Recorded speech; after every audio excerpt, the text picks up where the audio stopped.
1월 26일 수요일 아침입니다.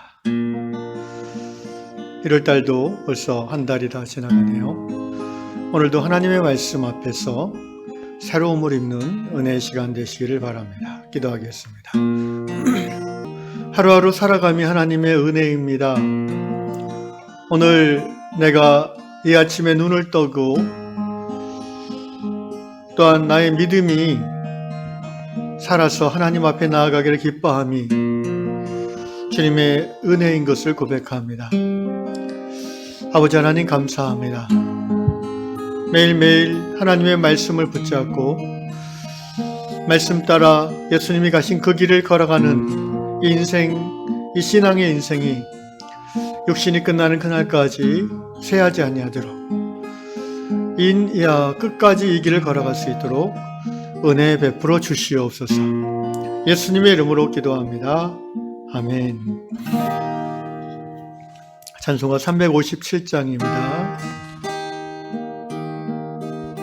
주 믿는 사람 일어나 다 힘을 합하여 이 세상 모든 마귀를 다쳐서 멸하세 저 앞에 오는 적군을 다 싸워 이기라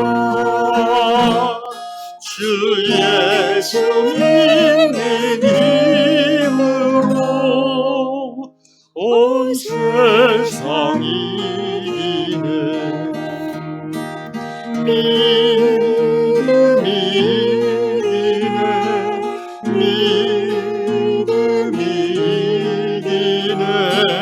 주 예수를 믿으니 온 세상 이기네 온 인류 마귀 괴율로 큰 죄에 빠지니 진리로 띠를 띠고서 늘 기도드리세 참 믿고 의지하면서 겁없이 나갈 때 주 예수 믿는 힘으로 온 세상 이기네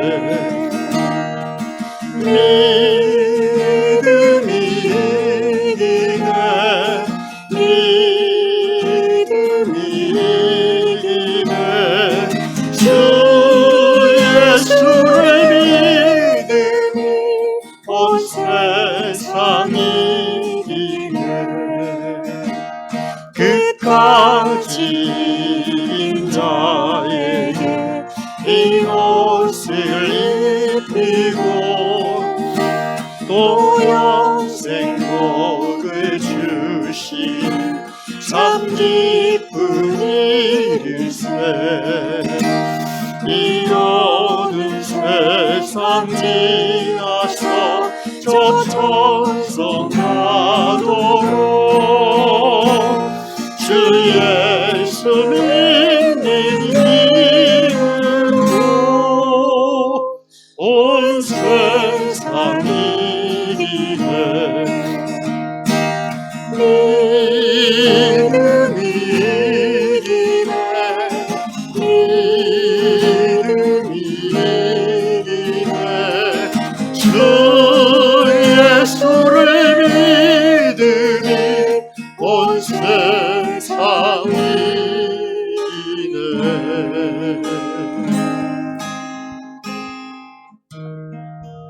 아멘. 할 수 있거든이 무슨 말이냐? 믿는 자에게는 능치 못함이 없느니라. 아멘. 네, 하나님께서 오늘 아침 주시는 말씀은 신약 마가복음 11장 20절로 26절 말씀 보겠습니다. 마가복음 11장 20절로 26절 그들이 아침에 지나갈 때에 무화과 나무가 뿌리째 마른 것을 보고 베드로가 생각이 나서 여짜오되 랍비여 보소서 저주하신 무화과 나무가 말랐나이다. 예수께서 그들에게 대답하여 이르시되 하나님을 믿으라. 내가 진실로 너에게 이르노니 누구든지 이 산더러 들려 바다에 던져지라 하며 그 말하는 것이 이루어질 줄 믿고 마음에 의심하지 아니하면 그대로 되리라. 그러므로 내가 너에게 말하노니 무엇이든지 기도하고 구하는 것은 받은 줄로 믿으라. 그리하면 너희에게 그대로 되리라. 서서 기도할 때에 아무에게나 혐의가 있거든 용서하라. 그리하여야 하늘에 계신 너희 아버지께서도 너희 허물을 사하여 주시리라 하시니라. 26절 말씀은 없음이라고 되어 있고요. 어떤 사본에는 만일 너희가 용서하지 아니하면 하늘에 계신 너희 아버지도 너희 허물을 사하지 아니하시리라고 기록되어 있습니다. 오늘 다락방 말씀은 미국 인디애나주 빌 형제의 글입니다. 형제의 아내가 뇌졸중으로 갑자기 쓰러졌습니다. 병원에 입원해서 중환자실에 있는데 교회 식구들이 그 마가복음 11장 24절 오늘 읽은 말씀 중에 그러므로 내가 너에게 말하노니 무엇이든지 기도하고 구하는 것은 받은 줄로 믿으라. 그리하면 너에게 그대로 되리라. 이 말씀을 담요에다가 직접 성도들이 술을 놓아서 한 땀 한 땀 술을 놓아서 병원에 있는 빌 형제에게 선물로 주었습니다. 형제님은 이 담요에 수놓아진 하나님 말씀 마가복음 11장 24절 말씀을 읽고 희망이 생겼습니다. 그래서 열심히 기도했고 온 교회도 함께 기도했습니다. 그러나 7주 후에 형제님의 아내는 죽었습니다. 이 사건이 형제의 신앙에 큰 충격을 주었습니다. 그 형제는 오랫동안 이 마가복음 11장 24절 말씀을 묵상하며 생각했습니다. 그리고 형제 나름대로의 결론을 얻었습니다. 여전히 아내를 잃은 슬픔을 다 극복하지는 못했지만 형제는 빌형제는 하나님의 응답하는 방식을 서서히 배우는 중이라고 말하고 있습니다. 그리고 하나님의 응답하시는 그 방식이 내가 다 이해할 수는 없지만 하나님께서는 자신의 이해가 꼭 필요하지는 않다는 것을 깨달았습니다. 하나님이 원하시는 것은 하나님께서 빌형제를 사랑하시고 어떤 경우에도 사랑하시고 함께 하신다는, 그리고 그 하나님의 사랑에 대한 형제의 변함없는 믿음을 하나님은 원하시는 것을 형제는 깨달았다고 고백하고 있습니다. 사실 신앙 안에서 하나님의 말씀, 성경 말씀을 읽다 보면 다 이해되지 않는 말씀들이 가끔 있습니다. 오늘 본문도 그런 말씀 중에 하나라고 볼 수 있습니다. 오늘 아침에 저는 짧은 시간 이 본문에 대한 충분한 설명을 드릴 수는 있지만 짧은 시간이기 때문에 여러분에게 스스로 이 빌형제처럼 생각하고 묵상할 수 있는 단초, 팁을 몇 가지만 제 깨달음의 기초에서, 성경 말씀의 기초에서 전해드리고자 합니다. 이 말씀을 시작하는 부분은 무화과 나무 저주 사건이라는 그런 부분입니다. 오늘 본문 11장 20절이죠. 지금 이 사건은 예수님이 이제 십자가 달려 죽기 얼마 전에 일어난 사건입니다. 아침에 이제 베다니 마리아, 마르다, 나사로의 집에서 제자들과 함께 전날 밤을 보내시고 예루살렘으로 다시 들어가는 길목에서 시장하셔서 저 멀리 무화과 나무가 보여서 뭔가 먹을 게 있나 하고 갔더니 나무에 먹을 만한 것이 하나도 없었어요, 열매가. 그래서 예수님께서 저주했다고 했습니다. 다시는 네가 열매를 맺지 못하리라. 그 다음날 또 무화과 나무 앞을 지나가는데 베드로가 그 나무가 뿌리째 말라있는 것을 보고는 주님께 여쭤봅니다. 랍비여, 선생님이여, 저주하신 무화과 나무가 말랐나이다. 저주하신 무화과 나무가 말라이다. 이것이 이제 이 말씀이 나오게 된 사건의 시작이죠. 그런데 예수께서 주님이 어제 저주하신 무화과 나무가 하루 만에 완전히 뿌리까지 말랐습니다. 놀라운 기적이죠. 그런데 예수님은 이것이 어떻게 된 일입니까? 라는 베드로의 질문에 대해서 바로 이런 믿음에 대한 선언을 하십니다. 22절입니다. 예수께서 그들에게 대답하여 이르시되 하나님을 믿으라.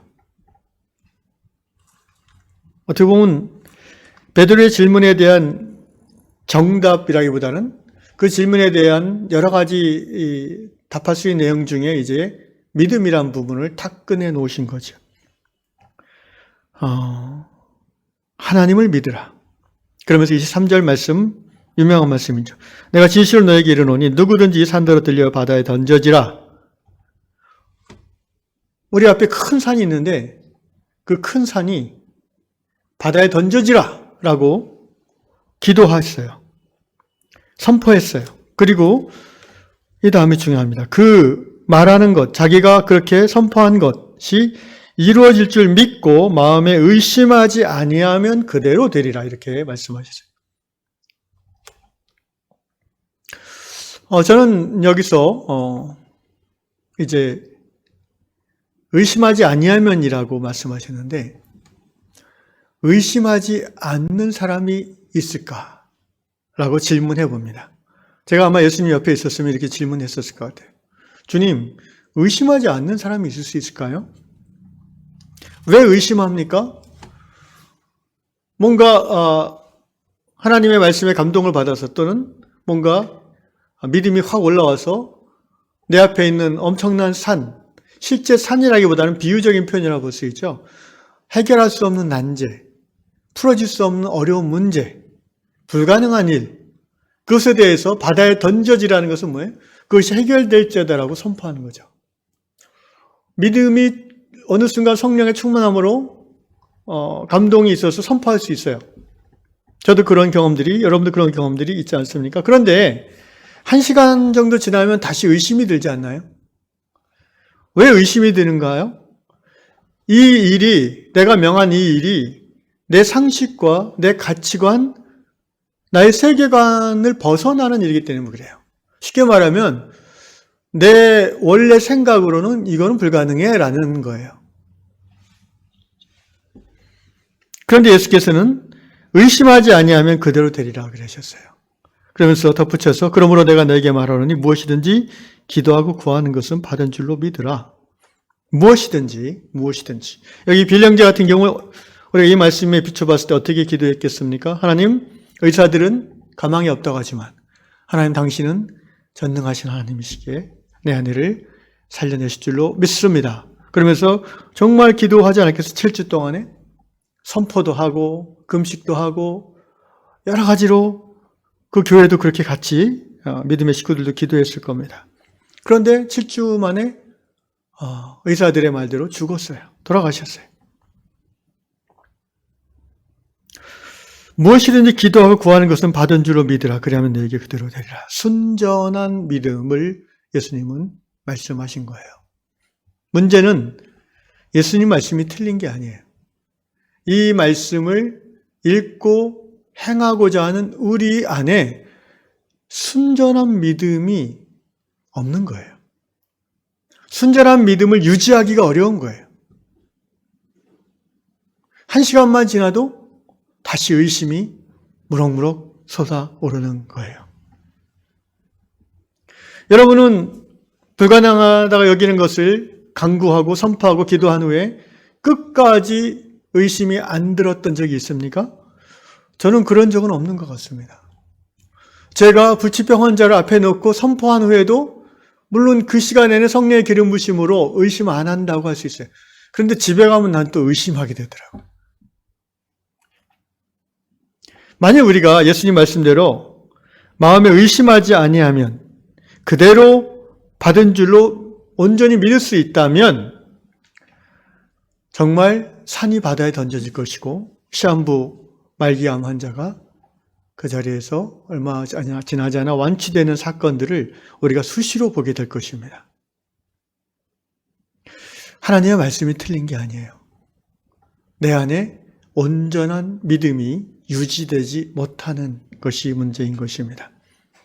왜 그 믿음이 유지되지 않아요? 왜 의심이 생기나요? 하나님 말씀보다 나의 경험, 나의 상식, 나의 정보, 나의 지식, 나의 경험, 또 이 세상을 살아가면서 내 안에 스며드는 가치관, 이런 거죠. 뭐 물리법칙, 의학에 대한 어떤 신뢰, 이런 것들이 이미 내 안에 깊이 파고 들어와 있어서 그것과 상충되는 하나님의 말씀에 대해서 그 순간은 믿을 수 있지만 그것도 성령의 도우심으로 믿는 거죠. 시간이 지나면 내 안에 있는 기존의 나의 가치관, 상식들이 믿음을 몰아내는 거예요. 그걸 의심한다라고 표현할 수 있죠. 쉽게 말하면 내 안에 전능하신 하나님에 대한 완전한 신뢰가 결핍되어 있다. 그래서 기적이 일어나지 않는다라고 저는 생각합니다. 어찌 보면 그것이 인간의 한계이고 연약함이라고 볼 수 있습니다. 그래서 여러분 예수께서 그런 말씀하셨잖아요. 어린아이와 같지 아니하면 결단코 천국에 들어갈 수 없느니라. 천국 들어가는 믿음은 어린아이 같이 순수한 믿음일 때 가능하다는 거예요.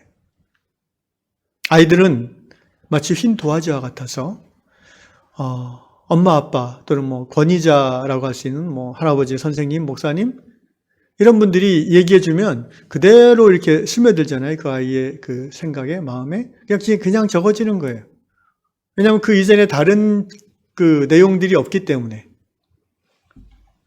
그래서 아이들은 그냥 그렇게 말씀대로 믿어요.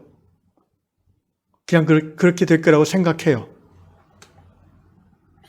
예를 하나 들겠습니다. 20세기 일본 기독교 사상계의 대부를 할 수 있는 우츠무라 간조라는 유명한 분이 있었습니다. 우리나라의 일제시대 김교신 선생이라든가 함석헌 선생 같은 분들이 이분의 영향을 많이 받았죠.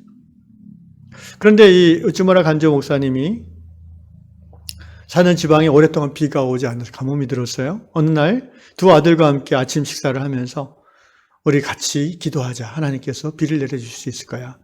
그러자 아버지와 아들 둘이 간절히 기도했어요. 비를 내려주실 줄로 믿습니다. 아멘. 그리고 밥을 먹은 다음에 아들들이 학교를 가는데 작은 아들이 아빠에게 아빠 우산 주세요. 그러는 거예요. 그러자 우츠무라 간조 목사님이 야 이놈아 하늘이 이렇게 파란데 뭔 우산이야. 그냥 가. 이렇게 얘기하시는 거예요. 그러자 둘째 아들이 아니 아빠 우리가 기도했잖아요. 비 오게 해달라고. 그러니까 우산이 있어야죠. 이렇게 얘기할 때에 이 우츠무라 간조 목사님이 충격을 받았다고 합니다. 자기 자신이 얼마나 믿음이 없는 사람인지 회개했습니다. 그날 오후에 비가 왔는지 안 왔는지는 모르겠습니다만 여러분 하나님 말씀이 틀렸어. 이렇게 따지는 거 있잖아요. 그런 마음이 이제 특별히 이제 공부를 많이 하고 판단력이 뛰어난 사람일수록 신앙이 깊어지는 과정에서 반드시 그게 경험됩니다. 이 말씀은 이상해. 하나님이 착각하셨나? 아니면 이거 잘못 적었을 거야. 여러분, 그것은 우리의 교만의 표출입니다. 우리 안에 순전한 믿음이 없기 때문에 말씀대로 응답이 되지 않는 것뿐입니다. 그걸 어떻게 알 수 있습니까? 예수님의 일생을 보면 알 수 있어요. 예수님은 기도한 모든 것에 응답을 받으셨어요. 예수님은 단 한 번도 하나님 아버지의 뜻이 그 삶에서 이루어지지 않은 적이 없습니다. 왜 그렇습니까?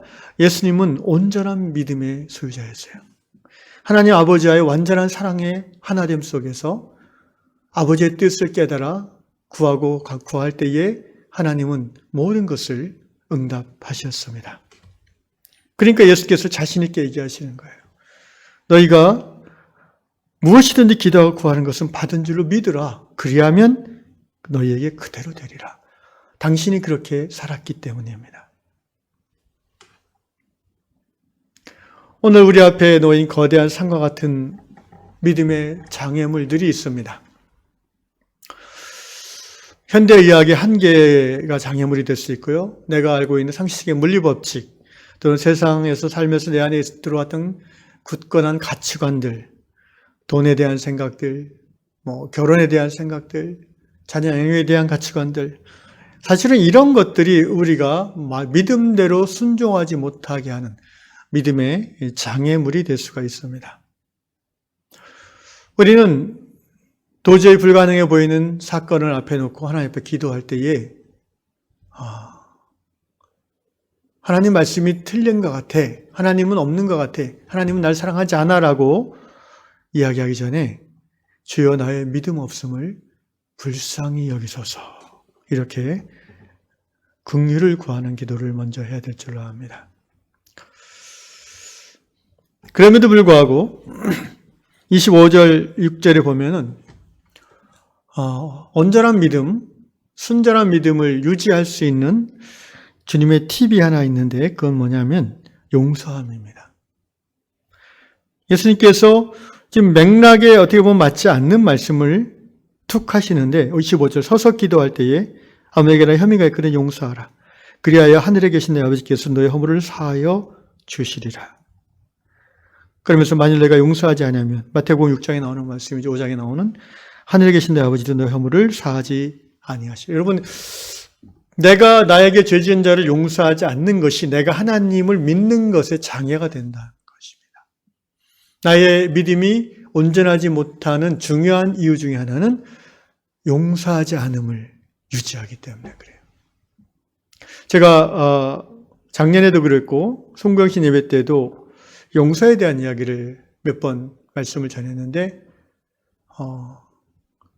잘 성도님들이 그 시간에는 아멘하고 받아들인 것 같은데 돌아서면 잊어버리는 것 같습니다.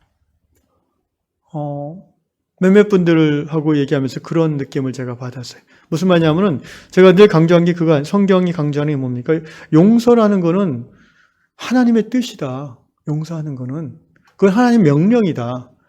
내 감정이 내키면 하고 여전히 미움과 증오가 있는데 어떻게 용서합니까? 라고 얘기하는데 그거는 하나님 말씀을 이해를 못하는 거예요. 용서에 대한 하나님의 뜻은 뭐예요? 그냥 순종해서 하는 거예요. 내 감정대로 하는 게 아니라 믿음으로 하는 것입니다. 말씀을 믿고 순종함으로. 그때의 하나님의 능력이 내 심령의 관계 가운데 역사하는 거죠. 그런데 자꾸 사람들이 말을 들을 때는 그런가 보다 했는데 돌아서면 까먹으세요. 그래서 용서할 수 없어요. 이렇게 또 생각이 들어요. 내가 미운 마음을 갖고 용서한다고 얘기하는 것은 위선이라고 생각해요. 그럼 위선이 아니에요. 내 감정보다 하나님 말씀을 신뢰하고 거기에 굴복하기로 결정하는 위대한 믿음의 고백인 거예요. 용서하지 않으면 하나님을 믿음에 장애가 생깁니다. 우리 위안공동체가 공동체 차원에서 과거의 모든 상처에 대한 용서함의 고백을 믿음으로 행하는 과정이 꼭 필요하다고 봐요. 그렇지 않으면 마치 그 넝쿨에 발이 걸려 있는 것처럼 한 발자국 나가려고 하면은 또 잡아당기고 걸려 넘어지고 저는 그런 느낌을 영적인 느낌을 자주 받게 됩니다. 기도하겠습니다. 하나님 아버지 오늘 이 아침에 이 말씀 듣고 우리 양의 성도들이 용서함을 고백하게 해주십시오. 말씀이 믿어지지 않고 현실의 산과 같은 장애물이 닥친다 할지라도 성령의 충만한 가운데 믿음으로 선포하며 또 그 선포한 믿음이 유지될 수 있게끔 내게 죄 지은 자들을 매일 용서하는 믿음의 성도들 되게 하여 주시옵소서. 주님, 우리 안에 하나님의 말씀을 하나님 자신을 온전히 믿지 못하게 하는 많은 그런 잡초 같은 거짓들이 스며들어 있습니다. 이것들을 날마다 말씀 앞에서 하나하나 잘라내고 뿌리를 뽑아내므로 하루하루 지날수록 우리의 믿음이 순전한 믿음에 가까이 가는 은혜를 더하여 주시옵소서. 예수님의 이름으로 기도합니다. 아멘.